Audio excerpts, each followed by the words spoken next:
हनुमान जी महाराज की श्री अयोध्या धाम की श्री सरयू महारानी की सब संतन की सब भक्तन की श्री गोस्वामी नाभादास जी महाराज की संत श्री प्रियादास जी महाराज की समस्त पूर्वाचार्यों की साकेतवासी अनंत श्री विभूषित स्वामी श्री राम शरणदास जी महाराज की पूज्य महाराज जी की गो माता की सत्य सनातन वैदिक धर्म की जय जय सीताराम।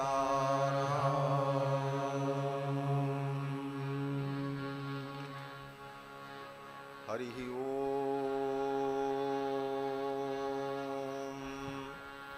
तच्छंजोरावृणीमहे गातुं यज्ञाय गातुं यज्ञपतये दैवी स्वस्तिरस्तु नः स्वस्तिर्मानुषेभ्यः ऊर्ध्वं जिगातु भेषजं शन्नो अस्तु द्विपदे सं चतुष्पदे विश्वानि देव सवितर्दुरितानि पराशुभ जदभद्रं तन्न आशुभ रामाय रामभद्राय रामचन्द्राय वेधसे रघुनाथाय नाथाय सीतायापतये नमः। जयत्याश्रितसन्त्रासध्वान्तविध्वंसनोदयः प्रभावान् सीतया देव्या परमव्योमभास्करः सच्चिदानन्दरूपाय विश्वोत्पत्त्यादिहेतवे तापत्रयविनाशाय श्रीकृष्णाय वयं नुमः। लक्ष्मीनाथसमारम्भां नाथयामुनमध्यमाम् अस्मदाचार्यपर्यन्तां वन्दे गुरुपरम्परां वन्दे वेदान्तकर्पूरचामीकरकरण्डकं रामानुजार्यमार्याणां चूडामणिमहर्निशम् शाण्डिल्याह्वयवं शबारिधविधुं श्रीकोसलेशार्चकं विश्वक्सेनयतीन्द्रदेशिकपदद्वन्द्वारविन्दाश्रितं स्वाचार्ये सुयतौ जगद्गुरुवरे श्रीरामनारायणे नित्यं सक्तमतिं जगद्गुरुवरं श्रीवासुदेवं भजे। वाञ्छाकल्पतरुभ्यश्च कृपा सिन्धुभ्य एव च पतितानां पावनेभ्यो वैष्णवेभ्यो नमो नमः। प्रह्लाद नारद पराशर पुण्डरीक व्यासाम्बरीशशुकशौनक भीष्मदाल्भ्यान् रुक्माङ्गदार्जुन वसिष्ठ विभीषणादीन् पुण्यानिमान् परमभागवतान् नमामि। भक्त भक्ति भगवंत गुरु चतुर नाम बपु एक, इनके पद बंदन किए नाशहि विघ्न अनेक। बार बार पद बंदमु श्री नाभा आभा ऐन, काढ़्यो गाभा वेद को भक्तमाल रसदैन। प्रियादास के पद कमल बंदों बारंबार, कीनि भक्ति रसि बोधिनी टीका अति सुखसार। गिरा अर्थ जल बीच सम कहियत भिन्न न भिन्न, बंदों सीताराम पद जिनहि परम प्रिय खिन्न। अस्मद्गुरुभ्यो नमः, अस्मत्परमगुरुभ्यो नमः, अस्मत्सर्वगुरुभ्यो नमः। श्रीमते रामानुजाय नमः।